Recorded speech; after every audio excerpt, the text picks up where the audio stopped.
Hello बच्चों, तो हम लोग आज डिस्कशन करने वाले हैं न्यूक्लाई का 30 मिनट्स के अंदर। तो फुल चैप्टर इन 30 मिनट्स की सीरीज में हम लोग चैप्टर नंबर 13 का डिस्कशन करने वाले हैं। मैंने आपके लिए काफी चीजें बना दी हैं, जैसे कि देखिए वन शॉट डिटेल्ड वाला है, सारी चीज मिलेगी, PYQs, MCQs, डेरिवेशंस, 30 मिनट की सीरीज यहाँ चली रही है। इन सबको मैंने चैप्टर के नाम के सामने मैंने लिंक लगा दिया है, इसको नाम दिया है ऑल वीडियो लाइब्रेरी।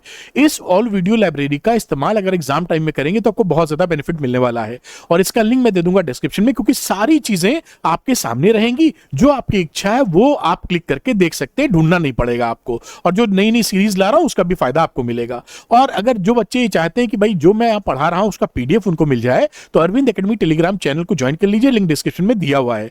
आपके लिए शानदार मैंने 2 कोर्सेज लाए हैं, क्योंकि आपके और एग्जामिनेशन होने के बीच में काफी कम समय है, तो टाइम इज लेस। तो इसलिए मैंने क्या किया, सिलेक्टेड क्वेश्चन 30-35 क्वेश्चन पर चैप्टर छांट दिए हैं, जिसके आने एग्जाम में आने की संभावना बहुत ज्यादा है। इन क्वेश्चंस ये फुली सॉल्व्ड हैं, इन क्वेश्चंस को अगर आप लगा लोगे तो आप ये समझ लीजिए कि काफी अच्छी आपकी तैयारी हो गई। तो देखिए 12th फिजिक्स, 12th मैथ्स और केमिस्ट्री एंड बायो का भी है, ये 399 प्लस 10% ऑफ के साथ मिलेगा। साथ में मैंने बंडलिंग भी कर दी है, जिससे आपको इकोनॉमिकल पड़ जाए। 12th PCM या 12th PCB आप लेते हैं तो 699 में आपको मिल जाएगा। ये काफी है, इसको अगर आपने लगा दिया तो कुछ और लगाने की जरूरत नहीं पड़ेगी, और 30-35 क्वेश्चन लगा भी सकते हैं। इसमें मैंने इसके अलावा MCQ केस स्टडी वगैरह भी दे दिया है, जिससे पूरी तैयारी आपकी हो जाए। तो इन क्वेश्चंस को जरूर लगाइए, जिससे आप आसानी से बोर्ड एग्जामिनेशन में अच्छा परफॉर्मेंस कर सकें। जो बच्चे इन क्वेश्चंस को लगाना चाहते हैं वो अरविंद एकेडमी ऐप को डाउनलोड कर लें, लिंक डिस्क्रिप्शन में दिया है, और स्टोर सेक्शन में जाकर श्योर शॉर्ट क्वेश्चन को लेकर लगाना शुरू कर दीजिए। चलिए पढ़ाई का काम शुरू कर देते हैं, जिस वजह से वीडियो है। कंपोजिशन ऑफ न्यूक्लियस की बात करें कि भाई न्यूक्लियस में जो आइटम मौजूद हैं वो मोटे तौर पे हमारी पढ़ाई के अनुसार प्रोटॉन और न्यूट्रॉन ही मौजूद है। उनकी बात करेंगे तो पॉजिटिव चार्ज होता है प्रोटॉन पे 1.6 × 10⁻⁻19 कूलाम के बराबर, और इसका मास ये दिया हुआ 1.6726 × 10⁻27 किलोग्राम। ये देखिए, ये इसका जो मास होता है वो इलेक्ट्रॉन से 1836 टाइम्स भारी है, ये मास के टर्म्स में। न्यूट्रॉन न्यूट्रल है और उसका जो मास है वो स्लाइटली ग्रेटर देन प्रोटॉन है। तो ये प्रोटॉन और न्यूट्रॉन्स की स्थिति है न्यूक्लियस के अंदर। जो न्यूक्लियस शब्द का इस्तेमाल किया जाता है वो हम प्रोटॉन और न्यूट्रॉन को दोनों को एक नाम दे देते हैं, जो न्यूक्लियस कहलाता है। जब हम न्यूक्लियस बोलेंगे तो इसका मतलब है प्रोटॉन और न्यूट्रॉन कोई भी हो सकता है, उनमें से दोनों का सेम नाम है। अब कुछ बातें और कंपोजिशन ऑफ न्यूक्लियस में, क्योंकि ये कोर्स में है, न्यूक्लियस की मैं चर्चा कर ही चुका हूं। प्रोटॉन और न्यूट्रॉन दोनों को मिलाकर नाम दिया गया है न्यूक्लियस। एटॉमिक नंबर का मतलब होता है नंबर ऑफ प्रोटॉन्स जितने मौजूद हैं इसके अंदर, और इसको शो करते हैं Z से बेटा। तो एटॉमिक नंबर Z है, नंबर ऑफ प्रोटॉन्स कितने मौजूद है। मास नंबर की बात करेंगे तो मास नंबर का मतलब है नंबर ऑफ प्रोटॉन कितने हैं प्लस नंबर ऑफ न्यूट्रॉन कितने हैं, या आप कह दीजिए नंबर ऑफ न्यूक्लॉन्स कितने हैं। तो उसको A से दिखाते हैं, this is the mass number. Nuclear mass की बात करते हैं तो जो न्यूक्लियस के अंदर टोटल मास है प्रोटॉन का या टोटल मास है न्यूट्रॉन का, दोनों को जोड़ दीजिए, उसे हम बोलते हैं न्यूक्लियर मास। तो यहां ध्यान रखिएगा, ये मास नंबर है और ये न्यूक्लियर मास है, दोनों अलग अलग बातें हैं। मास नंबर में गिनती आएगी और न्यूक्लियर मास में उनका मास आएगा टोटल जोड़ने के बाद। अगली बात करते हैं न्यूक्लाइड। जब किसी की पर्टिकुलर रेफरेंस हम देते हैं तो ऐसे एलिमेंट लिखते हैं A और Z। इधर A देखिए एटॉमिक मास है जैसा हम दे चुके हैं, और Z है एटॉमिक नंबर, जैसे यहां पे गोल्ड का लिखा गया है AU का 197 हो गया एटॉमिक मास, और मास नंबर सॉरी A हो गया मास नंबर, और 79 हो गया यहां पर आपका एटॉमिक नंबर। तो ये एटॉमिक नंबर और ये मास नंबर, इस बात को इस तरह पकड़ सकते हैं आप। आगे लेके चलते हैं हम लोग आइसोटोप्स, आइसोबार्स, आइसोटोन्स, आइसोमर्स। तो देखिए आइसोटोप्स में क्या होता है, ये एग्जामिनेशन में अक्सर पूछा जाता है आपसे, आपको पता होना चाहिए। जहां पर A डिफरेंट हो लेकिन Z सेम हो, यानी एटॉमिक नंबर सेम है, मास नंबर डिफरेंट। एग्जांपल के तौर पे प्रोटियम, ड्यूट्रियम एंड ट्राइट्रियम। देखिए 111 एटॉमिक नंबर सेम है, 1 2 3 मास नंबर अलग अलग है। ये एग्जांपल हो गया आइसोटोप्स का। आइसोबार्स की बात करेंगे, A यहां पर सेम होगा, Z डिफरेंट होगा, atomic number different, mass number same. जैसे 1H3 और 2He3, यहां पर देखिए 3 मास नंबर सेम है, 1 और 2 एटॉमिक नंबर अलग अलग है। ये आपके एग्जांपल हो गए आइसोबार्स के। अब हम बात करते हैं आइसोटोन्स की। तो आइसोटोन्स का मतलब होता है जब पर सेम नंबर ऑफ न्यूट्रॉन्स। जिनमें न्यूट्रॉनों की संख्या सेम रहती है उनको हम बोलते हैं आइसोटोन्स। जैसे यह क्लोरीन, पोटेशियम, ये देखिए न्यूट्रॉनों की संख्या कैसे निकालोगे, मास नंबर में से एटॉमिक नंबर घटा दो, 37 माइनस 17 तो न्यूट्रॉन्स निकल आए। और इसी तरह 39 माइनस 19 अगेन 20, इसमें भी 20 इसमें भी 20। तो ये देखिए नंबर ऑफ न्यूट्रॉन्स दोनों में सेम है, इसलिए क्या हो जाते हैं ये आइसोटोन्स। आइसोमर्स की बात करें तो यहां पर ए और जेड दोनों सेम होता है, लेकिन ये डिफरेंट एनर्जी स्टेट्स में होते हैं। ये आप केमिस्ट्री में खूब पढ़े होंगे आइसोमर्स, तो वहां पर ये आइसोमर्स की कहानी, इसीलिए लंबा चौड़ा एग्जांपल नहीं दिया गया यहां पर, जिससे कि आप खुद ही इसको केमिस्ट्री में जान रहे हैं। आगे बात करते हैं एटॉमिक मासेस की। तो देखिए एटॉमिक मास को जब हम एटम के मास या न्यूक्लियर मास की बात करते हैं तो यूनिट यूज करते हैं एएमयू। एएमयू को शॉर्ट में यू भी लिख दिया जाता है। AMU is just equivalent to U, और इसका केजी से रिलेशन आपके सामने लिखा हुआ है। इलेक्ट्रॉन वोल्ट की बात करें तो इलेक्ट्रॉन वोल्ट की ये रिलेशन है जूल के अंदर, ये सब इस्तेमाल होते हैं इसके अंदर। एमईवी 1 मिलियन इलेक्ट्रॉन वोल्ट की बात करेंगे तो ये जूल से ये 10 की पावर 6 से मल्टीप्लाई कर दीजिए। ये बड़ी इंपॉर्टेंट चीज है, relation between AMU and MeV. ये देखिए एनर्जी की यूनिट ई है और मास का यूनिट एएमयू है यहां पर। तो मास को एनर्जी से लिंक करने वाला फॉर्मूला आइंस्टाइन का E=mc²। इसके हिसाब से ये दिखता है कि एक एएमयू मास को अगर आप उससे एनर्जी प्रोड्यूस करोगे तो मोटे तौर पे 931 MeV के बराबर, इलेक्ट्रॉन वोल्ट एनर्जी की यूनिट है, इतनी एनर्जी मिलेगी। और इसका इस चैप्टर के न्यूमेरिकल लगाने में बहुत ज्यादा इस्तेमाल होता है, तो उसको ध्यान रखिए, याद रखिएगा। आगे मैं फिर से रिपीट कर दूंगा। कंपोजिशन ऑफ न्यूक्लियस की बात जैसा हमने समझा था, Z होता है एटॉमिक नंबर, यानी नंबर ऑफ प्रोटॉन कितने हैं, नंबर ऑफ न्यूट्रॉन, और दोनों को जोड़ दीजिएगा तो मास नंबर। ये कंपोजिशन हो गया। हमारे सिलेबस के अनुसार हम यही चीजें पकड़ते हैं। आगे चलते हैं हम लोग न्यूक्लियर, मतलब इसलिए बोल रहा हूं कि बहुत सारे और भी पार्टिकल खोज लिए गए हैं, लेकिन हमें उस पर अभी ध्यान नहीं देना है। हमारी सिलेबस, हमारा कंटेंट के अनुसार प्रोटॉन और न्यूट्रॉन को ही पकड़ के चलना है। न्यूक्लियर साइज बड़ा इंपॉर्टेंट, इस फॉर्मूले को जरूर दिमाग में रखिए। ये आर है, आर क्या है, रेडियस ऑफ न्यूक्लियस। ये देखिए न्यूक्लियस इसकी रेडियस है। ये आर नॉट मास नंबर का पावर 1/3 के बराबर होता है। ये आर नॉट बेटा कांस्टेंट क्वांटिटी है, 1.2 इंटू 10 की पावर -15 मीटर के बराबर। तो ये मास नंबर के 1/3 कर दोगे तो ये रेडियस के हिसाब से मल्टीप्लाई करके आ जाएगा, इसको पकड़ के रखिए। अगली चीज जो बड़ी पूछी जाती है न्यूक्लियर डेंसिटी। तो न्यूक्लियर डेंसिटी क्या हुआ, मास ऑफ न्यूक्लियस और वॉल्यूम ऑफ न्यूक्लियस, जब इसको कैलकुलेट करके आप निकालते हो तो ये देखिए मोर और लेस क्या हो जाती है, एक कांस्टेंट गिनती क्वांटिटी आ जाती है। यानी ये जो न्यूक्लियर डेंसिटी है ना, ये साइज पर डिपेंड कर रही है, रेडियस इसके अंदर नहीं है। आर नॉट तो फिक्स नंबर है, रेडियस नहीं है, और साथ में मास नंबर ए भी नहीं है। तो nuclear density is independent from size and mass number. ये देखिए मैंने हाईलाइट किया है, आपसे ये बड़ा पूछा जाता है। तो न्यूक्लियर डेंसिटी लगभग सबके लिए, सारे न्यूक्लियस के लिए सेम रहती है, चाहे मास नंबर ज्यादा हो, चाहे मास नंबर कम हो, चाहे साइज रेडियस बड़ा हो या रेडियस छोटा हो, nuclear density will be more और लेस सेम। अब न्यूक्लियर फोर्स की बात करते हैं, बड़ी इंटरेस्टिंग बात। भाई क्या होता है एक न्यूक्लियस के अंदर, मान लो कई प्रोटॉन है, तो प्रोटॉन तो पॉजिटिव होते हैं ना, वो छिटक के बाहर क्यों नहीं चले जाते? इसलिए नहीं चले जाते कि कोई और फोर्स भी वहां मौजूद होगा, वो होता है न्यूक्लियर फोर्स, जो भारी पड़ जाता है इलेक्ट्रोस्टैटिक फोर्स पर। इसलिए वो प्रोटॉन को भी साथ रहने पर मजबूर कर देता है, जबकि एक प्रोटॉन दूसरे प्रोटॉन को नापसंद करता है। अब ये न्यूक्लियर फोर्स जो होता है ये एक्टिव होता है बहुत ही कम डिस्टेंस पे, 10 की पावर -15 मीटर पे, जो न्यूक्लियस का साइज है। ये इसकी प्रॉपर्टीज हैं, एक एक करके इन प्रॉपर्टीज को भी हम लोग डिस्कस कर लेंगे, क्योंकि आपके एग्जाम में पूछी जाती हैं। और ये जो ग्राफ है ना, ये ग्राफ भी बड़ा इंपॉर्टेंट है बेटा, आपसे कई बार बनाने को पूछा जाता है। ये ग्राफ किसके बीच है, देखिए ये डिस्टेंस सेंटीमीटर में, चाहो तो फर्मी मीटर में भी लिख सकते हो उसको आप। और ये हो गया potential energy million electron volt में। तो ये है दो न्यूक्लॉन्स के बीच में डिस्टेंस, दिस इज आर, और ये क्या है उनकी पोटेंशियल एनर्जी। यहां पर थोड़ा समझा देता हूं, फिर मैं आगे एक्सप्लेन कर दूंगा। देखिए इस ग्राफ में हम क्या देखते हैं कि जब आप करीबन 0.8 फर्मी मीटर डिस्टेंस पे आते हो तो आपकी पोटेंशियल एनर्जी सबसे कम होती है। पोटेंशियल एनर्जी अगर निगेटिव है और कम है तो इसका मतलब है स्ट्रॉन्गेस्ट इंटरेक्शन है अट्रैक्टिव फोर्स का। पोटेंशियल एनर्जी माइनस होने का मतलब है अट्रैक्शन, पोटेंशियल एनर्जी प्लस होने का मतलब है रिपल्शन। तो यहां पर सबसे कम पोटेंशियल एनर्जी मिल रही है, तो इसका क्या मतलब है बेटा, इसका मतलब है कि यहां पर स्ट्रॉन्गेस्ट अट्रैक्टिव फोर्स काम कर रहा है 0.8 फर्मी मीटर पर। उससे जैसे ही आप थोड़ा और क्लोज लाते हैं, ये तो 0.8 फर्मी मीटर और क्लोज लाएंगे तो ये फोर्स देखिए रिपल्शन में तब्दील हो जाता है। यहां पर देखिए ध्यान से, पॉजिटिव पोटेंशियल एनर्जी, यानी किसी दो न्यूक्लॉन को जरूरत 0.8 फर्मी मीटर से और करीब लाएंगे तो रिपल्सिव लगने लगेगा।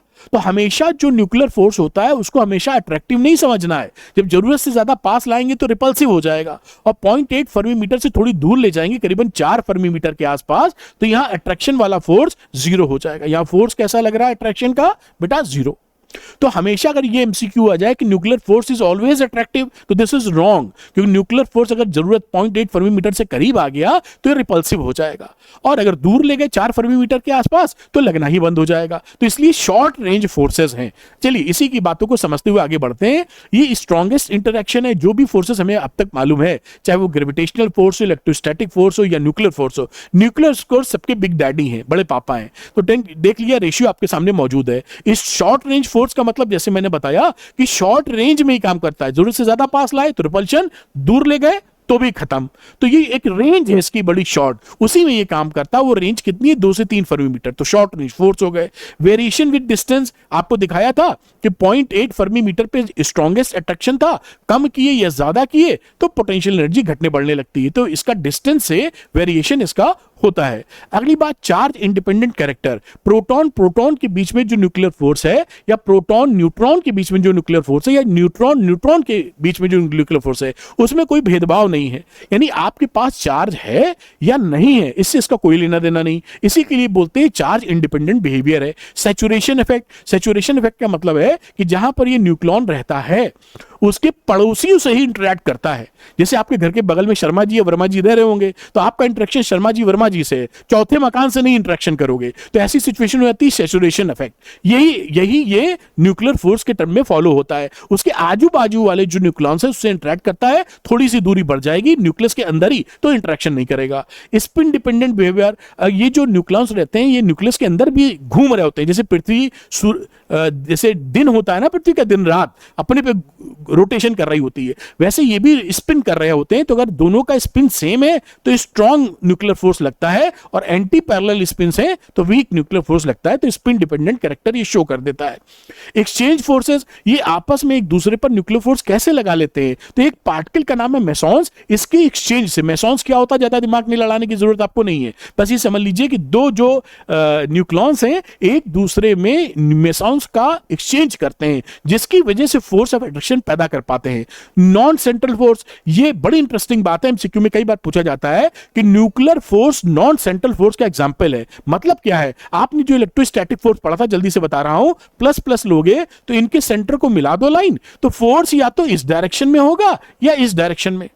तो along the line joining the centers of the two centres, ये इस डायरेक्शन में जो फोर्स लगता है उसको बोलते हैं सेंट्रल फोर्स। यहां पे जो न्यूक्लियॉन्स होते हैं, जैसे मान लीजिए प्रोटॉन और न्यूट्रॉन, तो ये एकदम सीधे नहीं लगाते। मान लीजिए ये लाइन होगा इसकी जोड़नी, तो यहां ना लगा के फोर्स ऐसे लगा देगा, तो ये नॉन सेंट्रल फोर्सेस हैं। सेंट्रल फोर्सेस हमारे ग्रेविटेशनल फोर्स सेंट्रल फोर्सेस है, इलेक्ट्रोस्टैटिक फोर्स सेंट्रल फोर्सेस हैं, लेकिन जो न्यूक्लियर फोर्स है वो नॉन सेंट्रल फोर्स है। सेंट्रल फोर्सेस क्या होते हैं? दोनों के सेंटर को मिला दीजिए, उस लाइन के अलोंग द लाइन आपका अट्रैक्शन या रिपल्शन मिलेगा। लेकिन इस कहानी में इन दोनों की लाइन को मिला दो, ये न्यूट्रॉन था तो भी पता लगा ये कहीं और लगा देगा, तो नॉन सेंट्रल फोर्स होता है। ये ध्यान रखिएगा, एमसीक्यू के लिए बड़ा इंपॉर्टेंट क्वेश्चन हो गया। अगली बात करते हैं mass energy relation, E = mc²।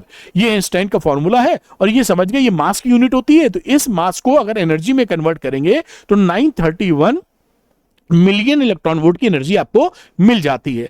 अब आगे मास डिफेक्ट की बात करते हैं, बड़ा इंपॉर्टेंट न्यूमेरिकल इसी से बनते हैं और बाइंडिंग एनर्जी से। तो मास डिफेक्ट का रिलेशन बाइंडिंग एनर्जी से है, और बाइंडिंग एनर्जी का रिलेशन बाइंडिंग एनर्जी पर न्यूक्लियॉन से है। सब बहुत आसान चीजें मैं समझाता हूं, फिर मैं फोटो दिखाऊंगा आगे। देखिए एक न्यूक्लियस हमारे पास है, अगर हम 8 मान लीजिए ये ऑक्सीजन न्यूक्लियस है एग्जांपल के लिए, 8 न्यूट्रॉन 8 प्रोटॉन इसके न्यूक्लियस के अंदर होते हैं, तो इसका मास जोड़ लीजिए। देखिए मास ऑफ प्रोटॉन में 8 से मल्टीप्लाई कर दिया, यानी कि 8 प्रोटॉन का मास अलग अलग। न्यूट्रॉन का एक का मास होता है mn, 8 से मल्टीप्लाई कर दिया, तो ये अलग अलग मासेस को हमने जोड़ लिया, 8 प्रोटॉन प्लस 8 न्यूट्रॉन का मास। और इसका जो एक्चुअल मास है, जब हम इसको तौलते हैं या जो एक्सपेरिमेंट से निकालते हैं, इसका मान लीजिए एक्चुअल मास m है, उसको इसमें से घटा दीजिए, तो ये जो मास का कमी आ जाता है, इसके अंदर कमी होती है, इसको बोलते हैं मास डिफेक्ट। तो जो अलग अलग मासेस हैं उसमें आप एक्चुअल मास घटाएंगे तो आपका कुछ रिजल्ट आ जाएगा, उसे बोलेंगे डेल्टा m। ठीक है। तो यहां पर यही बात मैंने दिखाई है कि यहां पर अगर आप जोड़ें तो ये देखिए 8 न्यूट्रॉन, ऑक्सीजन के केस में 8 प्रोटॉन, इन सबको जोड़ जाड़ के निकाला तो एक्सपेक्टेड मास क्या आया जोड़ने के बाद कि भैया 8 प्रोटॉन न्यूट्रॉन होते हैं, जोड़ेंगे तो यही मास होना चाहिए, लेकिन एक्चुअल मास कम आ जाता है। ये देखिए एक्सपेरिमेंटल मास यानी एक्चुअल मास इससे कम आ गया, इससे कम आ गया, देखिए इससे ये मास कम है और ये दोनों को घटा दो आपस में, this is known as a mass defect. तो जब हम लोग अलग अलग मासेस निकालते हैं, जैसे कि आप सब्जी लेने गए बाजार में, आपने 2 किलो आलू, 5 किलो प्याज और 10 किलो टमाटर लिया, तो आप जोड़ देंगे ना तो टोटल जो भी था 5 3 8 2 10 कि 10 किलो हमारे बोरे में होना चाहिए। लेकिन क्या हुआ, क्या जब उस बोरे में भराई की तो 10 किलो की जगह 9.9 kg निकला। ये कहानी हो गई। यहाँ अलग अलग मासेस को जोड़ रहे हैं लेकिन जब साथ रख रहे हैं तो मास कम हो जा रहा है, इसी को बोलते हैं मास डिफेक्ट। और इसकी बड़ी रिलेवेंस है न्यूक्लियर एनर्जी के फॉर्म में, अभी हम देखने वाले हैं ले देके। तो मास डिफेक्ट उम्मीद करते हैं समझ गए होंगे आप। अब यहां पर इस मास डिफेक्ट की उल्टी कहानी जरा सोच लेते हैं हम लोग। देखिए अब ऐसा सोचिए, आप बाइंडिंग एनर्जी समझाने के लिए ऐसा कर रहा हूं कि मान लीजिए एक न्यूक्लियस बना हुआ है। अब इस न्यूक्लियस में अगर हम इस न्यूट्रॉन और प्रोटॉन को अलग करना चाहें, है ना, हम चाहें कि ये अलग अलग सब हो जाएं, तो जितना मास डिफेक्ट कम हुआ था उससे रिलेटेड जो एनर्जी होती है उतनी एनर्जी हमको इसको सप्लाई करनी पड़ेगी जिससे ये अलग अलग हो जाएं। क्योंकि अलग अलग हमने जब मास जोड़ा था तो वो मास ज्यादा था, बशर्ते कि जब वो एक साथ रह रहे थे। तो अगर एक साथ रह रहे हैं और अलग अलग हमको करना है तो हमको उतनी एनर्जी देनी पड़ेगी इसको। तो जो एनर्जी हमको देनी पड़ेगी इनको सेपरेट करने के लिए, उसी को हम बोलते हैं बाइंडिंग एनर्जी। बहुत पिद्दिकड़ी बात है, मजेदार। ये बाइंडिंग एनर्जी हो गई। रिलेशन क्या है, जो मास डिफेक्ट निकला था उसी को mc² कर दो, आइंस्टाइन की जिंदाबाद। तो इन्हीं के फार्मूले से ये बाइंडिंग एनर्जी आ गई। ये जो बाइंडिंग एनर्जी है बच्चों, ये किसकी है, इस पूरे न्यूक्लियस की, एक न्यूक्लियस की बाइंडिंग एनर्जी है। अब क्या होता है कि इस बाइंडिंग एनर्जी को समझ में आया ना कि न्यूक्लियस के अंदर जो भी न्यूक्लियॉन्स हैं इनको अलग करने के लिए जो एनर्जी लगेगी उसे हम बोल रहे हैं बाइंडिंग एनर्जी। अब ये जो बाइंडिंग एनर्जी से साइंटिस्टों ने कहा कि ये बाइंडिंग एनर्जी से बहुत ज्यादा बेहतर होगा कि हम बाइंडिंग एनर्जी पर न्यूक्लियॉन निकालकर कैलकुलेशन किया करें, उससे ज्यादा अच्छे रिजल्ट्स मिलेंगे। तो उन्होंने कहा ठीक है भाई, कोई दिक्कत की बात नहीं, तो बाइंडिंग एनर्जी को मास नंबर से डिवाइड कर दीजिए। ये बन जाती है बाइंडिंग एनर्जी पर न्यूक्लियॉन।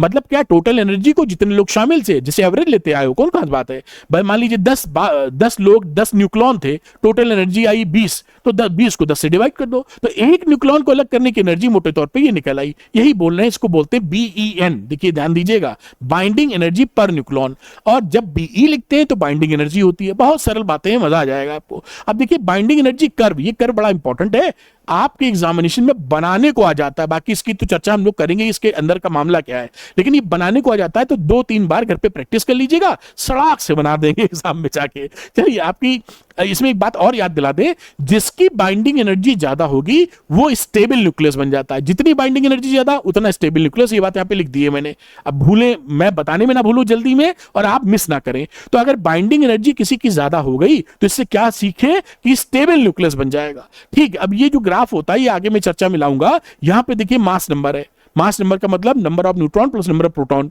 कितने लोग शामिल है, और बाइंडिंग एनर्जी BEN पर न्यूक्लियॉन MEV में है, मिलियन इलेक्ट्रॉन वोल्ट में। तो यहां पर एक एक करके मैं इसको समझाता जाता हूं अगली स्लाइड में। देखिए यहां पर ऑब्जर्वेशंस क्या है।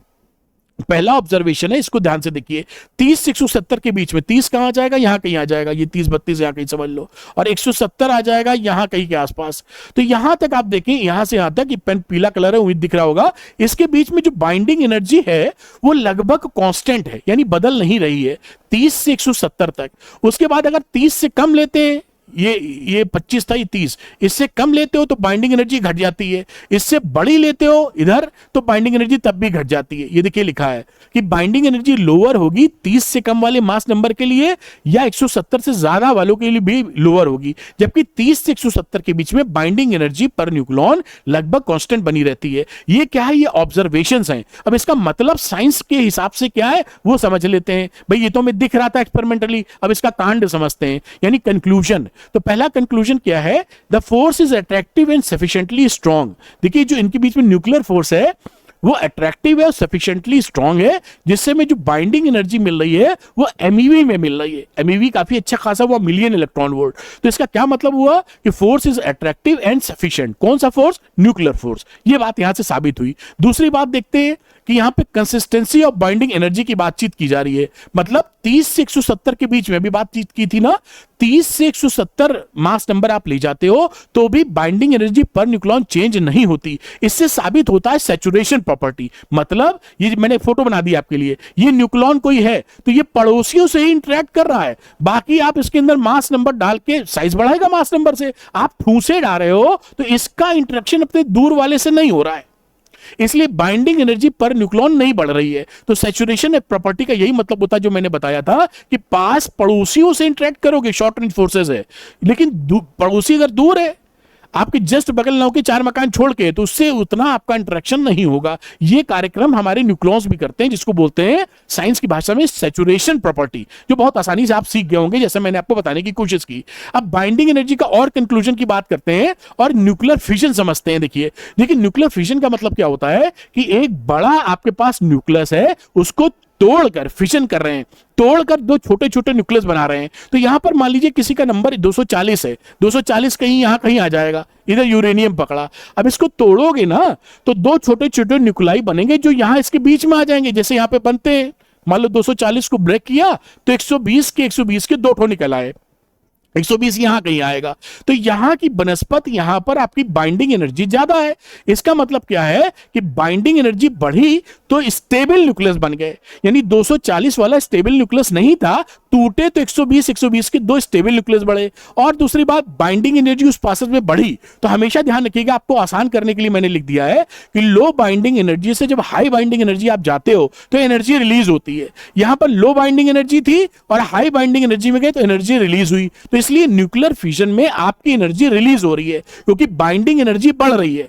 जब भी लो बाइंडिंग एनर्जी से हाई बाइंडिंग एनर्जी में आप जाओगे, एनर्जी विल रिलीज। याद रखिएगा, तो एक तो तरीका है इधर से बाइंडिंग एनर्जी बढ़ाने का जो न्यूक्लियर फिजन है, अगले में देखेंगे इधर से बढ़ाने का, ये न्यूक्लियर फ्यूजन हो जाएगा। तो ये बात आप यहां पर पकड़ पाए होंगे। तो बच्चों यहां पे एक बात पक्की तौर पे ध्यान रखिएगा, लो बाइंडिंग एनर्जी से हाई बाइंडिंग एनर्जी जाएंगे तो एनर्जी विल रिलीज। चलिए न्यूक्लियर फ्यूजन की बात समझ लेते हैं। जैसा मैंने आपको समझाया, न्यूक्लियर फ्यूजन का मतलब क्या है, दो लाइटर न्यूक्लाई आपस में फ्यूज यानी आपस में मिलकर एक बड़ा न्यूक्लाई बना रहे हैं, तो अपने से बड़ा। तो ये जिनका जो मास नंबर 10 या 10 से कम है, इधर वाले ये देखिए, ये आपस में जुड़ेंगे तो यहां पहुंच जाएंगे। ये है स्टेबल न्यूक्लियस या जिनकी बाइंडिंग एनर्जी ज्यादा है। तो कम बाइंडिंग एनर्जी, ज्यादा बाइंडिंग एनर्जी, यहां भी यही हो रहा है। पहले वाले में इधर से जा रहे थे, इस बार इधर से, लेकिन दोनों में केस वही है, लो बाइंडिंग एनर्जी से हाई बाइंडिंग एनर्जी में जाना, यानी एनर्जी विल अगेन रिलीज। तो न्यूक्लियर फ्यूजन के केस में भी आपकी फ्यूजन के केस में भी एनर्जी रिलीज हो रही है। चाहे एक बड़ा न्यूक्लाई टूटे तो भी एनर्जी मिली, या दो लाइटर न्यूक्लाई मिलकर बड़ा न्यूक्लाई बनाए तो भी आपको एनर्जी रिलीज हुई, क्योंकि लो बाइंडिंग एनर्जी से हाई बाइंडिंग एनर्जी की तरफ आप मूव कर रहे हैं। और ये आप न्यूक्लियर फ्यूजन में क्या है, जो सूरज से हमें रोशनी आती है, ये न्यूक्लियर फ्यूजन का एग्जांपल है। ये भी कभी कभी सूरज तारे स्टार्स हैं, सन है, इन सब से जो एनर्जी आती है न्यूक्लियर फ्यूजन से आती है। चलिए आगे की बात करते हैं हम लोग। न्यूक्लियर रिएक्शंस क्या होती हैं, आपके कोर्स में है चेंज ऑफ स्टेबल न्यूक्लियस। जब हम किसी एक स्टेबल न्यूक्लियस को ही चेंज कर देते हैं किसी दूसरे एलिमेंट के न्यूक्लियस में, तो हम बोलते हैं ये न्यूक्लियर रिएक्शन है। न्यूक्लियर रिएक्शन में जो एनर्जी निकलती है उसको बोलते हैं न्यूक्लियर एनर्जी। जैसा आप समझे न्यूक्लियर फिजन, न्यूक्लियर फिजन का मतलब हो गया एक बड़ा न्यूक्लियस टूट के जो लाइटर न्यूक्लियस में टूट रहा है। और ये एग्जांपल है एटम बम, इसका एग्जांपल है जो uncontrolled thermal uncontrolled nuclear reactions का एग्जांपल है। नागासाकी हिरोशिमा पर जो अमेरिका ने आज से 70 साल 75 साल पहले गिराया था। न्यूक्लियर फ्यूजन की, जो कि गिराना नहीं चाहिए, न्यूक्लियर फ्यूजन की बात करते हैं। अच्छा जल्दी से, फ्यूजन में क्या है, दो स्मॉलर न्यूक्लाई मिलकर फ्यूज करके एक बड़ा न्यूक्लाई बना लेते हैं। और ये जो एटम बम के बड़े पापा हैं, हाइड्रोजन बम बनाया गया है। ईश्वर की कृपा है, अभी किस पे गिराया नहीं गया है, क्योंकि इसमें जो एनर्जी रिलीज होगी वो भाई साहब एटम बम की एनर्जी से बहुत ज्यादा भीषण होगी। खैर, ये न्यूक्लियर फिजन और फ्यूजन का एग्जांपल हो गया। अब आगे बात करते हैं। देखिए कहीं भी न्यूक्लियर फिजन पूछा जाए, इस रिएक्शन को घोंट लीजिए और ये पूछे ना पूछे इस रिएक्शन को चिपका दीजिएगा। जैसे ही एग्जामिनर ये रिएक्शन देखेगा आपको पूरे नंबर दे देगा। तो यहां पर न्यूक्लियर फिजन में क्या है, देखिए बड़ा न्यूक्लाई था यूरेनियम, वो टूट कर बेरियम क्रिप्टॉन में टूट गया है और साथ में एनर्जी रिलीज किया। देखिए यूरेनियम था यहां पर और ये टूट टाट के यहां पर बेरियम क्रिप्टॉन करीब करीब लगभग इक्वल न्यूक्लाई में टूट गया। This is the example of nuclear fission. अब यहां पर एक कार्यक्रम क्या है ना कि कई बार आपसे पूछते हैं कि भैया इसमें जो मास नंबर है इसको जोड़ेंगे ना तो मास नंबर पहले और बाद का सेम आएगा, और इसी तरह एटॉमिक नंबर भी सेम आएगा, जोड़ लीजिएगा। तो मास नंबर इस रिएक्शन में नहीं चेंज किया, इनिशियल एंड फाइनल, और एटॉमिक नंबर भी नहीं चेंज किया, जोड़ों के बराबर आएगा। तो ये कहते हैं ये एनर्जी कहां से आ गई भाई, इसका सोर्स बताओ। आप समझ रहे हैं ना, मास नंबर बदला नहीं, एटॉमिक नंबर बदले नहीं, मतलब बदले तो दोनों का जोड़ इनिशियल फाइनल सेम रहा। तो ये एनर्जी का सोर्स क्या है वो मैंने इसमें एक्सप्लेन कर दिया। ये एनर्जी का सोर्स है जो आपका होता है मास डिफेक्ट। तो मास डिफेक्ट से बात बनेगी। मास डिफेक्ट कैसे, इस रिएक्शन में देखिए इसका इनिशियल मास ले लीजिए, this is the initial mass, जोड़ मारिए यूरेनियम न्यूट्रॉन का, ये वैल्यू आ गई, और फाइनल मास का मतलब है इतना मास, ये फाइनल मास आ गया। बेरियम, क्रिप्टॉन, न्यूट्रॉन जोड़ मारा, ये मास देखिए और ये मास देखिए, दोनों में डिफरेंस है। पहले का मास ज्यादा है, मास का कम है, तो मास डिफेक्ट हो गया, मास कम हो गया, इसको निकाल लिया मास डिफेक्ट। इसमें से ये घटा दीजिए, ये देखिए लिखा हुआ है, ये this is the source of energy. और हम जानते हैं मास में एक एमयू इतनी एनर्जी प्रोड्यूस करती है, तो इतने का जो मास डिफेक्ट हुआ उससे एनर्जी निकली करीब करीब 200 MeV।